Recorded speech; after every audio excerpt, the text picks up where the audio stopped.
que hay episodios de vida que nos llevan a confrontar esa creencia, porque cuando te escuchaba ahora, finalmente esa creencia frente a la muerte tú la reescribes para llevarte a pensar distinto y, como decías, suelto y fluyo. Desde que a mi padre le ocurre su accidente cerebrovascular, estando perfecto, un hombre muy vital, deportista, llegó ese punto de giro, algo que ni me esperaba, ni estaba en lo que se supone que íbamos a vivir. Esa figura paterna que de alguna manera te autoexigías tú más de la cuenta precisamente por lo que ha representado él para ti. Los puntos de giro llegan para revelarnos muchas cosas y para impulsar nuestro proceso de evolución y de comprensión, si así lo queremos. Ese navegar interiormente, el dejar morir para nacer, el dejar morir para renacer a una mejor versión. Yo sé que no es, digamos, ni siquiera común que las familias conversen tranquilamente de la muerte. No, es un tema como tabú. Hola, este es un podcast para todas aquellas personas que han decidido o están decidiendo vivir una vida con sentido, con propósito. Estamos en la 4ª temporada del podcast de Diego Salazar, Creer, Pensar, Sentir, Actuar, con una invitada muy especial. Ella es Ana Milena Vázquez, un ser humano al cual valoro, aprecio mucho, que conozco hace muchos años porque coincidimos en un grupo empresarial, trabajando en un par de compañías, con roles muy similares por cada una de las empresas, y por supuesto ahí tuvimos la oportunidad de conocernos y la vida nos ha permitido reencontrarnos en diferentes espacios. Ana, gracias por acompañarnos en esta temporada. Dichosa de estar aquí de nuevo conversando contigo. Qué maravilla. En el episodio anterior ya habíamos conversado con ella. Si usted no se ha visto ese episodio, pues le invito para que vaya al anterior y conozca también ese mensaje tan inspirador que nos deja Ana, donde nos hace una reflexión importante al darse cuenta y el hacerse cargo. Darnos cuenta y hacernos cargo de nuestras creencias, de nuestros pensamientos, de nuestros sentimientos, de nuestras emociones. Ana es una mujer que se va haciendo en presente continuo, a ella le apasiona la evolución de la conciencia, tanto individual como organizacional, es un aprendiz constante, es una mujer que se va haciendo. Ella misma lo define, construyendo y deconstruyendo al mismo tiempo. Un habitante de este planeta, una mujer que cultiva una mente que es territorio fértil de ideas expansivas, de un corazón compasivo, con una voluntad decidida. Ana, queremos hacer este episodio también encarnando un poco, como tú lo dices, en tu propia piel. Que la vida nos va poniendo situaciones que nos representan, si queremos, grandes momentos de desafío y también de lecciones. Y tú has vivido una experiencia que además creo que quienes tenemos la fortuna de estar cerca a ti o de seguirte en las redes sociales, que ahora por supuesto le vamos a compartir a quienes nos están viendo o escuchando, nos has inspirado mucho porque tuviste un episodio complejo con tu padre y quisiera que nos contaras inicialmente qué fue lo que sucedió para empezar a conversar alrededor de esas creencias, pensamientos, sentimientos que tuviste que enfrentar durante ese periodo de tu vida. Sí, tú y yo hemos conversado muchas veces sobre los puntos de giro que llegan a nuestra existencia. Y esta situación de salud de mi padre, sin lugar a dudas, ha sido uno de los puntos de giro más desafiante, pero también más revelador que yo he podido tener. Que además me ha permitido mirar uno de los miedos más profundos que yo tengo, que he trabajado mucho en años de terapia, en procesos pues de autodescubrimiento, que es precisamente el miedo a la muerte de mi papá. Uh-huh. Y un miedo con el que yo hablo con él de manera permanente. Pero es un miedo nivel exponencial, ¿cierto? Es de esos miedos que cuando hablaba de la posibilidad, además absolutamente normal y natural, como es la muerte, uh-huh, pero especialmente la de mi papá, tiene unos tintes que para mí son muy complejos. Y 2 meses desde que a mi padre le ocurre su accidente cerebrovascular, que tuvo un accidente cerebrovascular el 27 de diciembre del año anterior, estando perfecto, ¿cierto? Un hombre muy vital, deportista, ejerce todavía su medicina, que le encanta. Él es médico ginecobstetra y hace medicina social en un pueblo muy lindo de Salamina Caldas. Llegó ese punto de giro, uh-huh, ¿cierto? Algo que ni me esperaba, ni estaba en lo que se supone que íbamos a vivir, sorpresivo como el solo, pero llega y cuando la vida te pone estos puntos de giro y te los presenta, pues yo siempre he creído que uno tiene como dos caminos frente a estas revolcadas de la existencia. Una es quedarte en la queja, en el reclamo a lo que creas, ¿cierto? El reclamo a Dios, el reclamo al universo, ¿por qué mi papá si es un hombre bueno? ¿Por qué si estaba sano? Esto no es justo, fuera de toda la fecha. O sea, uno podría tener una narrativa ahí alrededor de eso.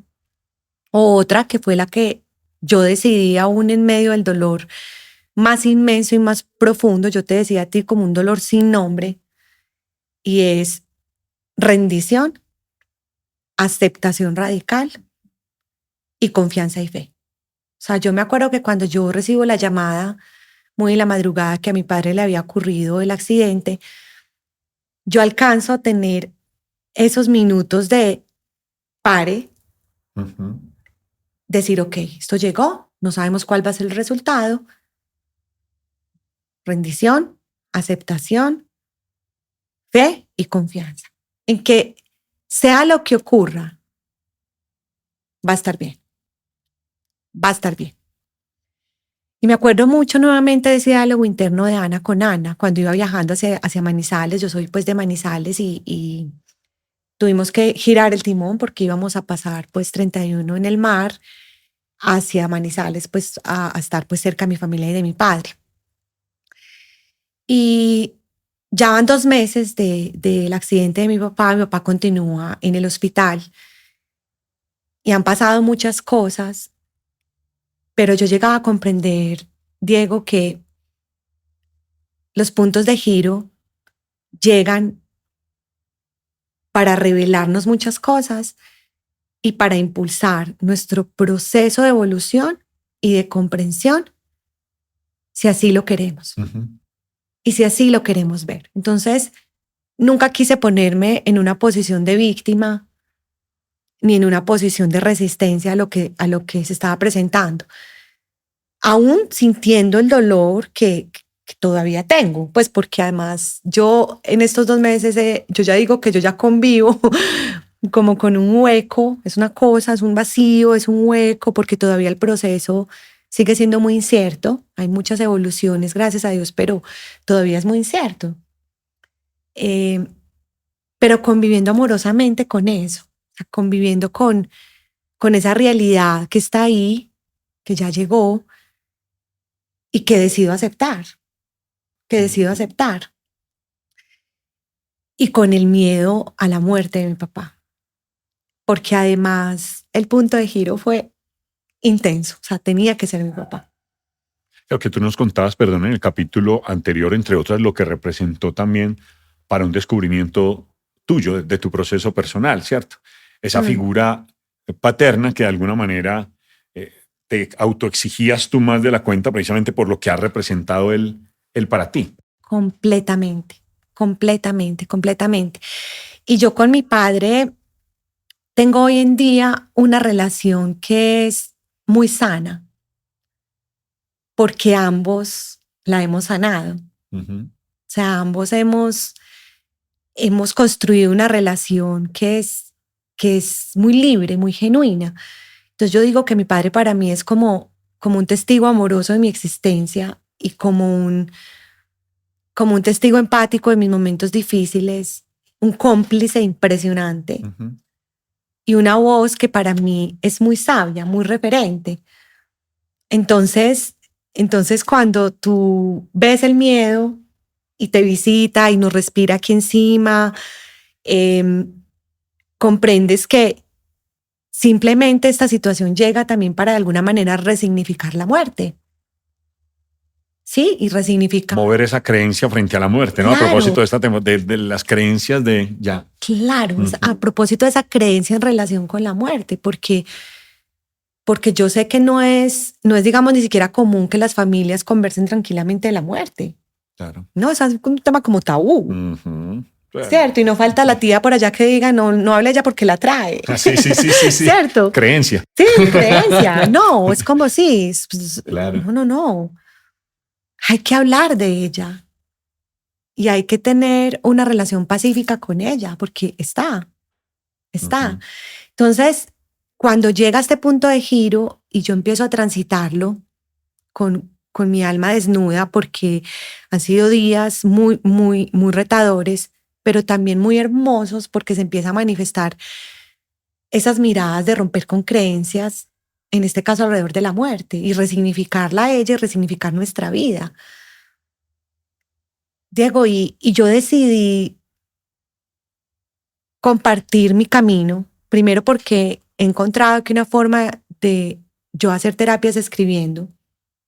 Yo escribo mucho, deshago como en el papel Ajá. mis emociones y mis sentimientos, pero también porque yo digo, si a alguien le puede servir este proceso, si alguien se puede sentir acogido y está pasando por una situación similar con un familiar, con un hijo, qué rico, y aquí estoy. Y aquí estoy, porque finalmente esos procesos donde la fragilidad humana se ve tan grande, donde la muerte está ahí conversando con nosotros, pero también la posibilidad de vida. Mira eso tan lindo. Y nosotros con mi padre hemos danzado entre la muerte y la vida.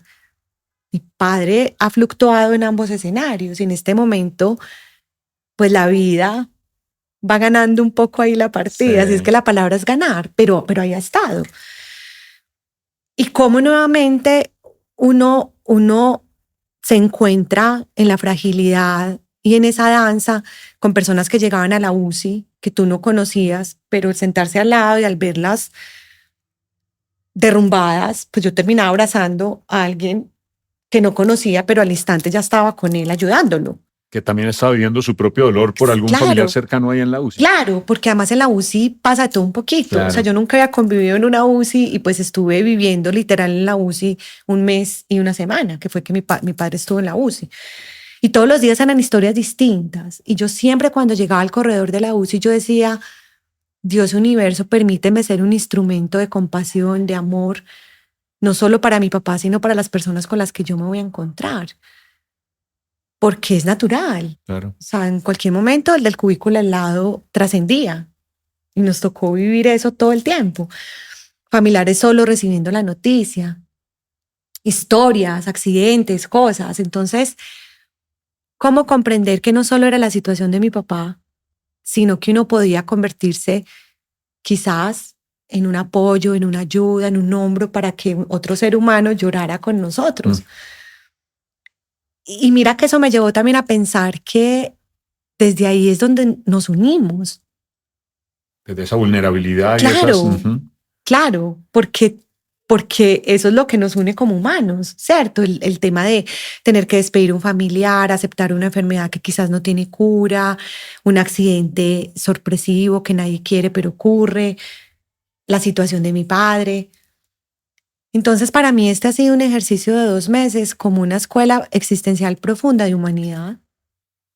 Y son como, a ver, te escuchaba como entender que hay episodios de vida que nos llevan a confrontar esa creencia, porque cuando te escuchaba ahora, claro, finalmente esa creencia frente a la muerte tú la reordenas, la reescribes para llevarte a pensar distinto y, como decías, suelto y fluyo, basada en una creencia superior y ponerla, en el caso tuyo, en las manos de Dios, universo.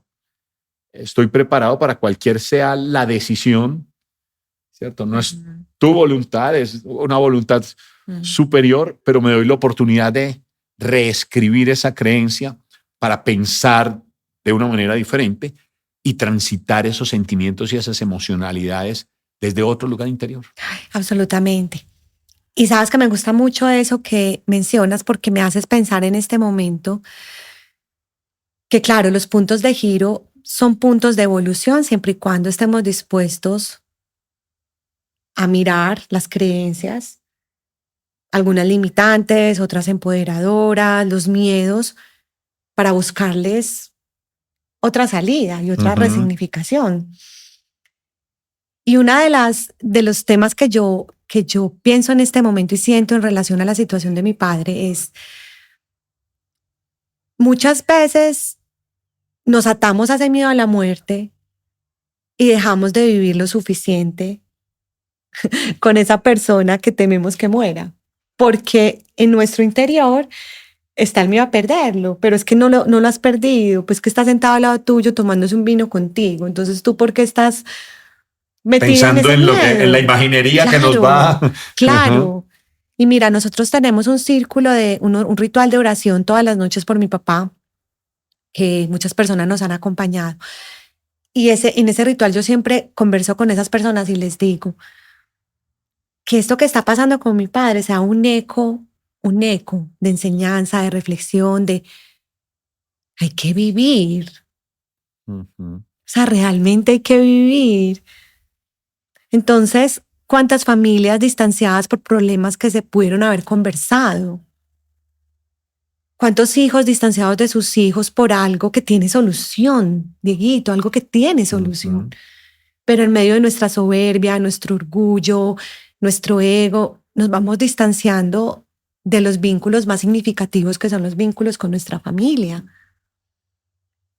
Y la vida va pasando. Y entonces los funerales son llenos de gente. ¿Para qué? ¿Para qué? Entonces los funerales son llenos de ramos inmensos. ¿Para qué? ¿Para qué si en la cotidianidad no valoraste la vida y la presencia de los seres que amas? Y en realidad esta situación con mi papá me lleva a pensar muchas cosas. Y es, ¿qué sentido tiene aferrarnos a esa creencia limitante de la muerte? Más bien resignifiquémosla, comprendamos que la muerte hace parte del tránsito y vivamos. No sobrevivamos, Ujú. vivamos. ¿Cierto? Que cada día valga la pena. Claro. Y que valoremos realmente a quien tenemos a nuestro lado, a nuestros papás, a nuestros hermanos, a nuestros amigos, a nuestros hijos, a nuestras parejas. Y eso también me ha permitido mucho resignificar el tema con mi hijo Joaquín, conversando sobre qué es la muerte, por qué hace parte de nuestra existencia y por qué nos invita a vivir, enfrentando los desafíos, enfrentando las tristezas, enfrentando lo que sea que se presente, pero viviendo. Ujú. Viviendo realmente, porque siento que a veces esas creencias limitantes nos distancian de estar presentes en esta vida como deberíamos estar presentes. Te escucho y como que llega a mi mente el recordar que la vida es aquí, es ahora, que la vida no se vive en el pasado y no se vive en el futuro, a pesar de que muchos seres humanos no estamos viviendo el aquí y el ahora por estar anclados en nuestro pasado, o no vivimos ese aquí y ese ahora por estar pensando en el futuro, pero realmente el único tiempo en el que se vive la vida es en este aquí y en este ahora. Y con esta conversación me llevas como a una analogía a propósito de lo que en esta temporada hemos hablado durante estos 10 episodios, esas creencias. Y hoy estamos hablando de muerte. Yo creo que la invitación para nosotros, los seres humanos, es en esa revisión, como tú nos decías en el capítulo anterior, en el darnos cuenta y el hacernos cargo, cómo darnos cuenta de hacernos cargo de esas creencias que voy a tener que dejar morir, Mm. ¿cierto? Para que haya muerte de una creencia y por el contrario, haya vida de otra creencia. Una creencia de vida que alimente mi vida. Y una creencia de muerte que deje morir esa parte del ser humano que hoy no me moviliza a favor de mí mismo. Una acción como de amor propio con uno mismo. Una acción de liderarse a uno mismo para liderar ese afuera, que es cuando trasciendo en el afuera con papá, con mamá, con tu pareja, con tu hijo, como nos lo decías, con tu compañero de trabajo, con tu vecina, con tu vecino. Ese navegar interiormente, el dejar morir para nacer, el dejar morir para renacer a una mejor versión, Ana. Eso es con suspiro y todo.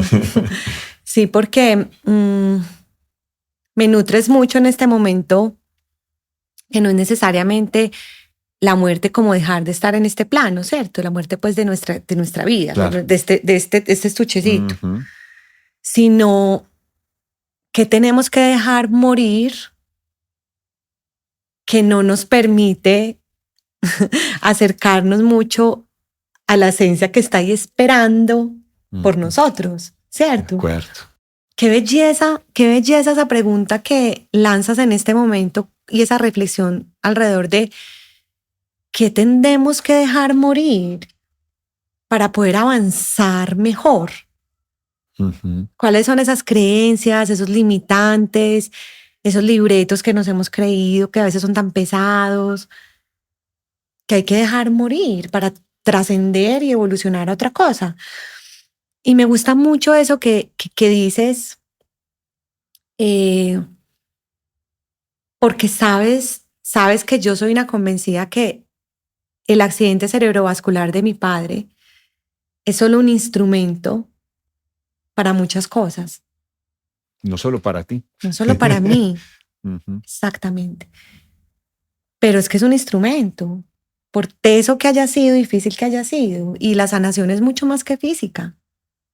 Ujú. O sea, cuando llega un desafío tan grande desde lo físico, entra por lo físico, pues ahí hay un cóctel y una posibilidad de evolución y de sanación, no solo física.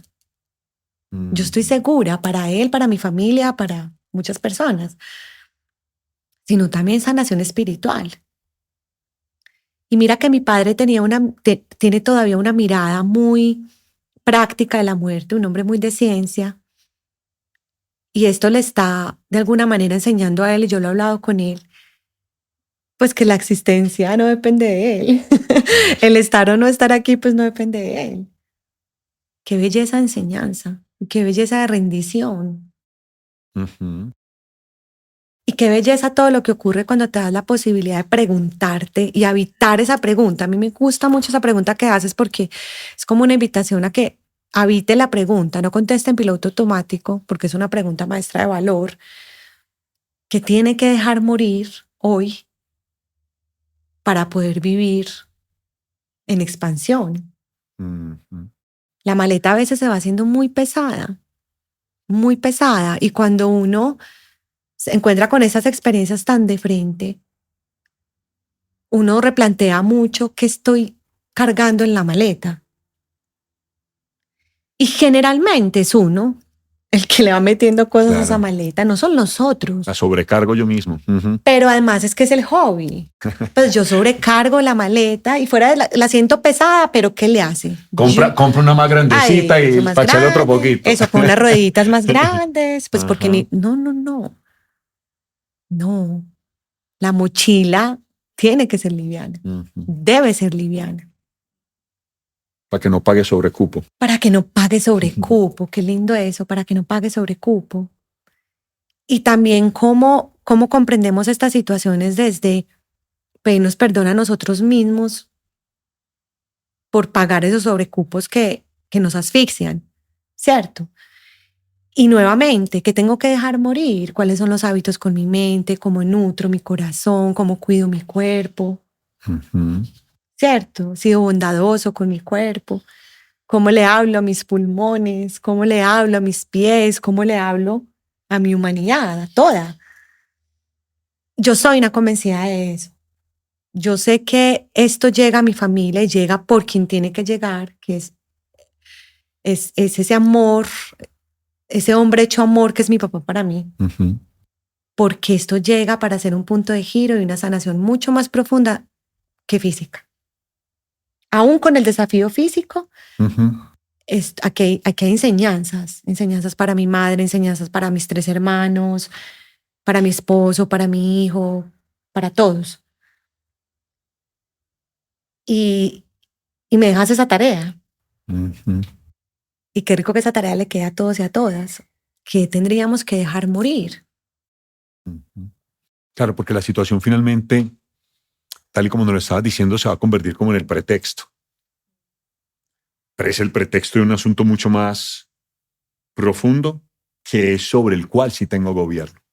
Completamente. Porque de la evolución de la salud de tu padre, claro, tiene el acompañamiento médico, pero finalmente hay asuntos que saldrán del control, como nos sucede muchas veces en la vida. Y es probable que alguien que nos está viendo en este podcast estará en ese momento donde dice, oye, y te escucha, rendirme. Y probablemente está diciendo, no puedo rendirme. Pero tú nos dejas un mensaje profundo y es, llega un momento en que me rindo. Fluyo y entrego porque hay asuntos que se salen de mi gobierno, que no hacen parte de mi control. Y probablemente eso que que está llegando a tu mente para quien nos está viendo, es eso que hay que dejar morir de ti. Para que puedas liberar y fluir en la vida en dimensiones diferentes, en cualquiera que sea, frente a tu trabajo, frente a una situación de familia, frente a una situación financiera compleja que puede estar viviendo alguien, frente a una situación de pareja, frente a un conflicto con compañeros de trabajo. ¿Qué sabemos?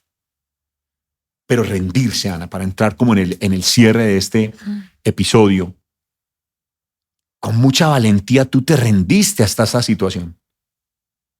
Transformaste, reescribiste tu creencia y sacaste tus pensamientos que además gracias porque nos los compartiste. Ahora vamos a compartir tus redes para que varios puedan ver esas reflexiones profundas y enseñanzas de vida que este proceso con papá te ha venido dejando. Cargada de unos sentimientos y unas emociones, pero que te lleva a actuar y decir, esto no es solo mío, que por supuesto es tuyo y te apropiaste de tu proceso, pero también lo has puesto como lecciones de vida para muchos seres humanos y lo seguirás poniendo a lo largo seguramente de tu vida. Para ir cerrando, Ana, ¿cómo rendirse? Es que es un acto de valentía.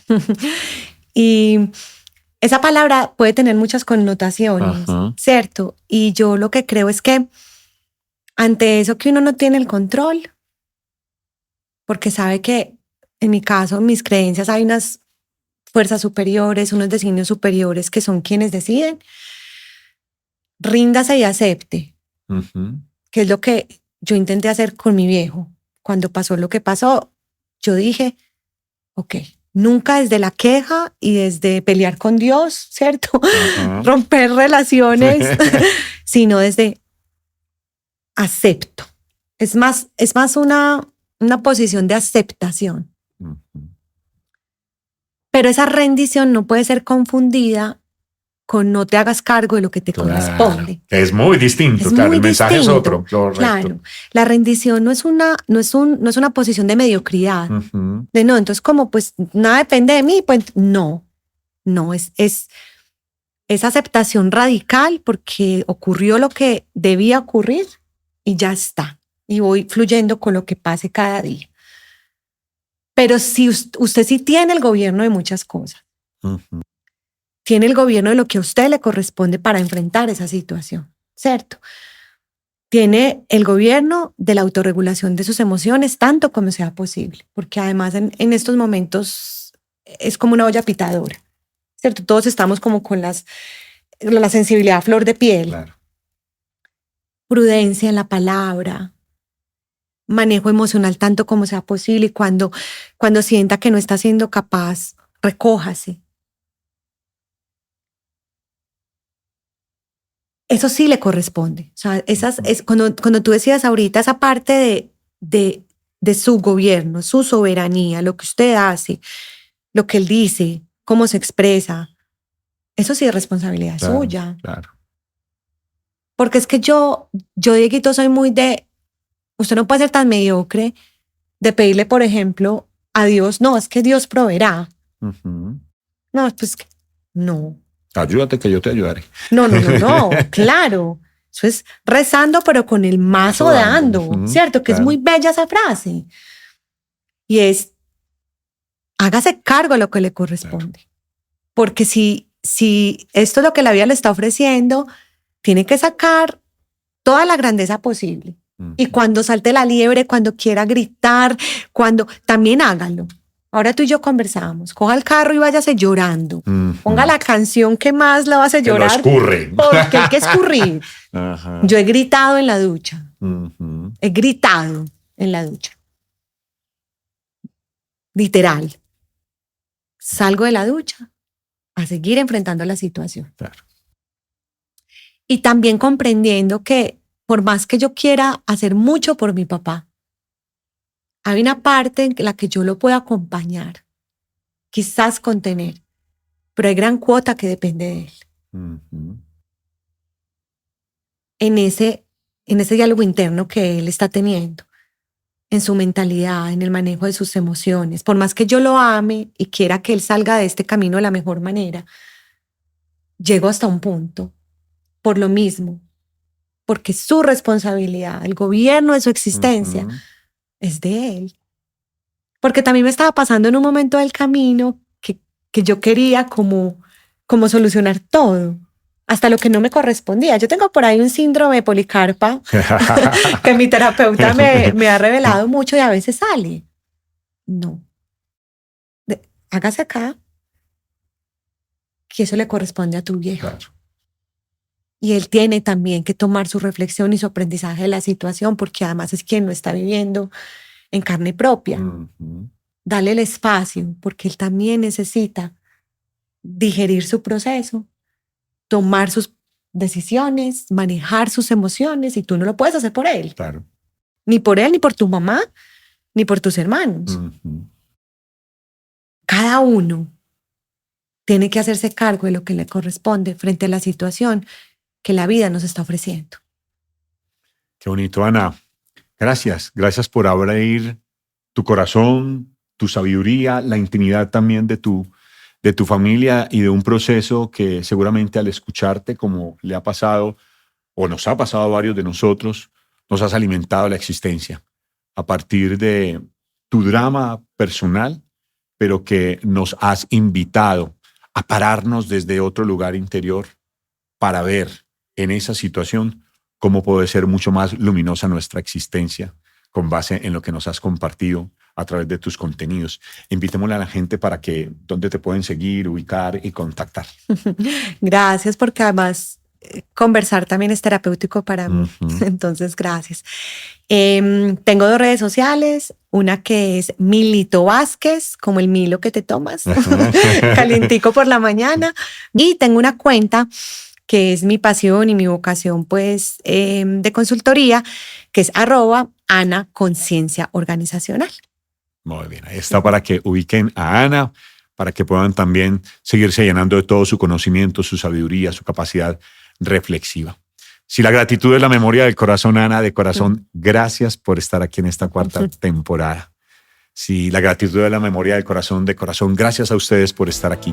Gracias por comentar y gracias por compartir este contenido con aquella persona que tú sientas el llamado de hacerlas. Hasta pronto. Chao. Chao, chao. Este es el podcast de Diego Salazar.